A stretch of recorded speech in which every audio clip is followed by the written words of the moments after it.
How you doing, everybody? And it's Wednesday, today we're going to talk about protecting our plants. So as we said, everything we're discussing this week, it's all about protecting and the fall and what you do. And one thing I forgot to show you guys yesterday, totally remiss. We talked about raking and leaves, and if you remember at the end, we discussed an overwintering area for those beneficial bugs. Well, we actually carry live ladybugs right there, and these guys are incredible. I don't know if Brandy can zoom in on that. Whoa. And the great thing about these guys is put them down now. Any aphids or mites or things like that you've got, these guys will go for it because they do overwinter. So they're looking to eat right till the end, and then what they'll do is they'll go into that pile of leaves you made, and then in the spring you've got them already in your garden. So it's not a bad idea to get these guys out all through the year. If we still have them in stock and the weather isn't totally garbage outside, it's a real good idea to release them. I think last year I released my last bag on my property, I believe it was October, and in the spring, holy moly, when I was cleaning up, they were coming out of everywhere. It was awesome, and we avoided quite a lot of bugs. So I just wanted to point that out, and I suppose that is very much part of plant protection. So that's all we do protect. So I do a shield with our golden acre leaf. I have to literally explain what it is because my art is so terrible. We asked a few people and nobody could figure out what I drew, so I called it shield. So, because shield protection. Yeah, there you go. So most plants that we sell and that you plant, with the exception of annuals and that kind of thing, the vast majority are for this climate. They can take this climate. We don't really need to do too much. And what I think shocks a lot of people when we discuss the climate, especially here in Calgary, is how bad Chinooks are. Chinooks are terrible.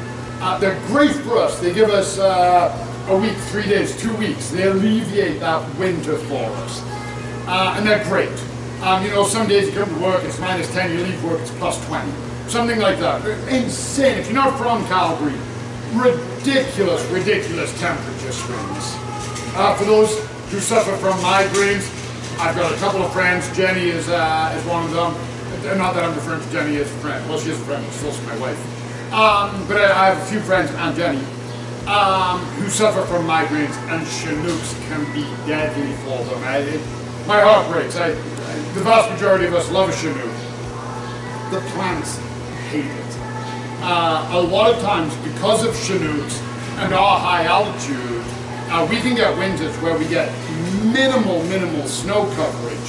Now, the knee-jerk reaction of people is they think, well, that's great, snow's bad.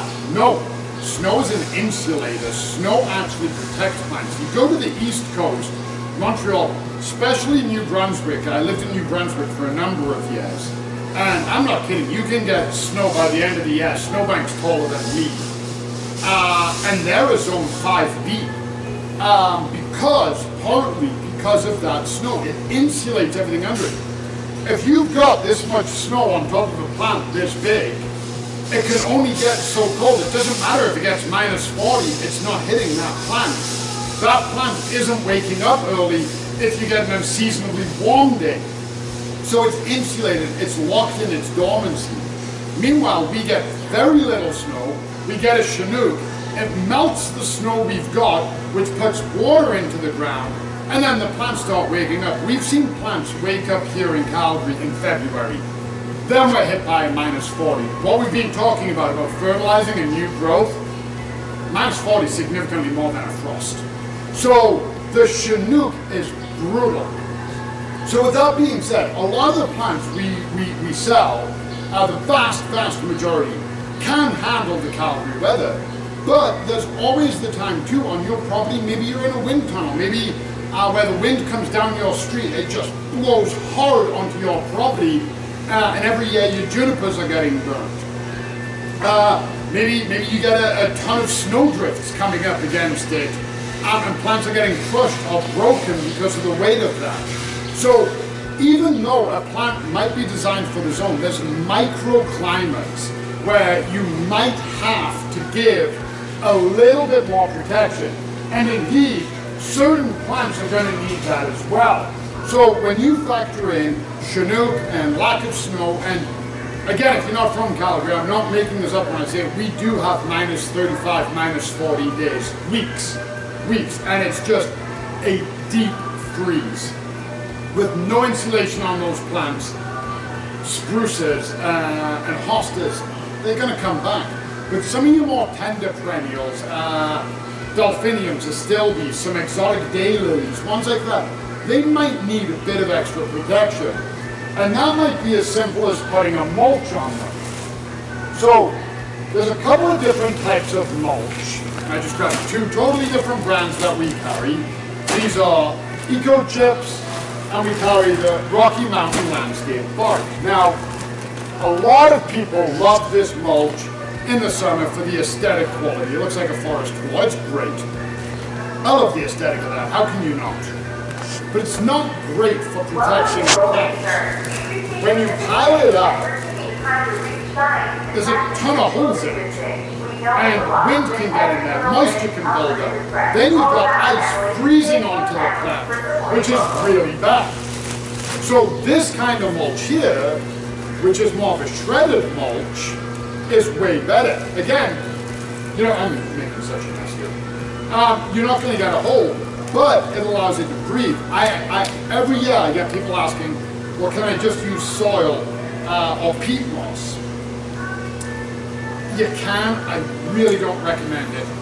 They don't allow any breath. They get too heavy. They get saturated. Now you've got moisture sitting on your plant. Chinook happens, it warms up. What do we know about moisture and warmth? You create fungus and also start rotting your plant. Then it freezes, we get minus 40, and now it's frozen with that moisture in it. You're doing more damage than good. You want something breathable, porous, that sticks together well, and you can't beat a mulch for protecting. Roses, mound up around your roses. Again, not every type. And I can't go into all of them. If you want more information on that, please reach out to us online. I'll speak to our experts in the tree lot or the perennial department. They'll be able to guide you through it all. You know, ask me, I can get it through. Unfortunately, we do only have 15 minutes. That being said, if you guys get us to 10,000 followers, we can post hour-long videos. An hour of me talking about mulch, who doesn't want that? That's the question, who doesn't want that? So that's the idea behind using mulches, and you can put it down across your beds, around the base of new plantings, new trees, that kind of idea. Also, without going to the extreme of the winter and the Chinooks, there's also frost blankets. Now, frost blankets double amazingly as stylish scarves. So if you don't have anything to protect and you still want to look good, perfect. But what you want to do with a frost blanket, this is literally going to stop those frosts that we've already had from nipping at your plants. Now, I see a lot of people and they drape it directly on the plant. Not great. Better than nothing, not great. Ideally, you want to put some bamboo, something in it, a tomato ring, something to keep it directly off your plant. It's going to insulate, it's not going to allow that frost to form, but if it's directly on your plant and there's moisture, frost will just form on the blanket.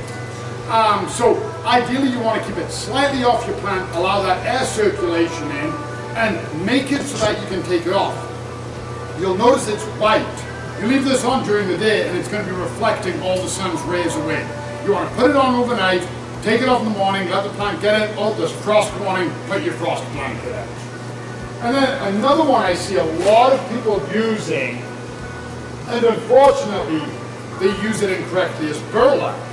Now burlap is great, I love burlap. It's trendy, stylish, but burlap is a great way to cut the wind without stopping air circulation.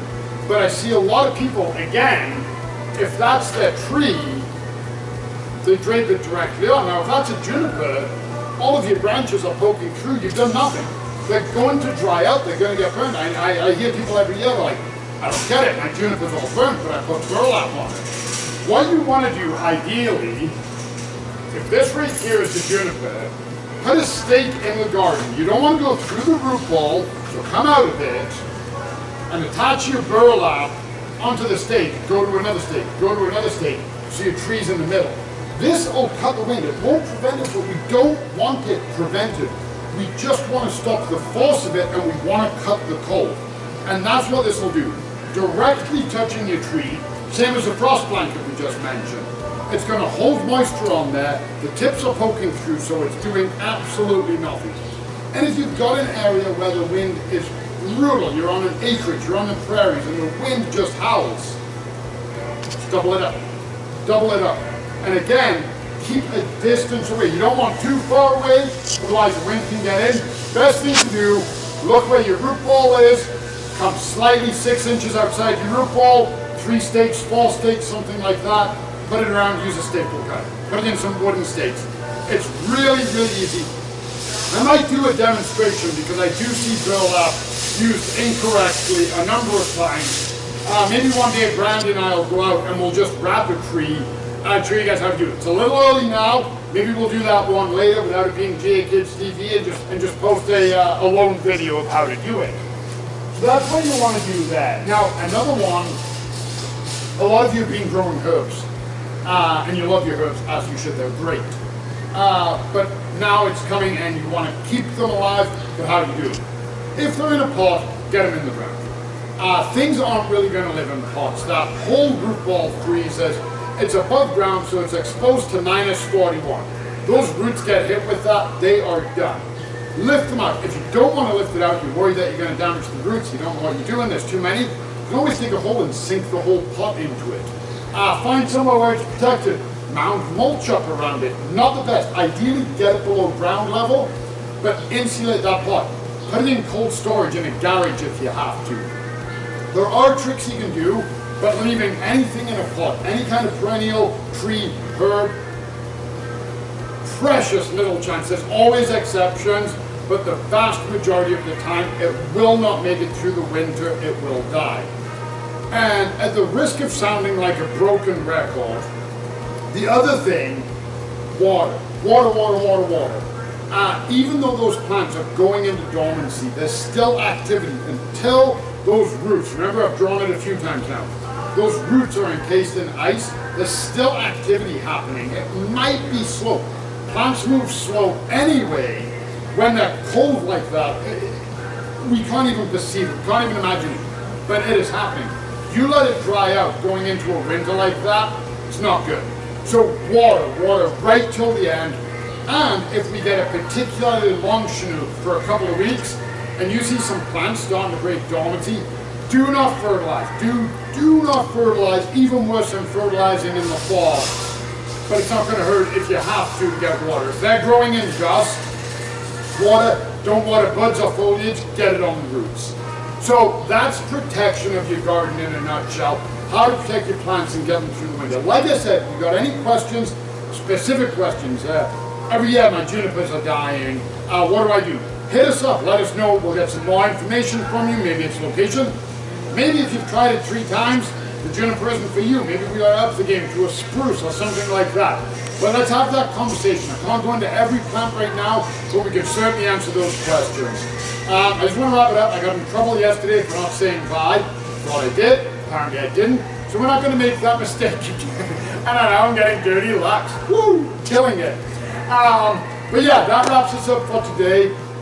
Tomorrow we're going to be talking about cleaning out your annuals. What do you leave them for seeding? What do you do with your perennials? And we're going to discuss all of that tomorrow. So for now, I will say goodbye everybody, and we'll see you guys tomorrow. Bye everyone!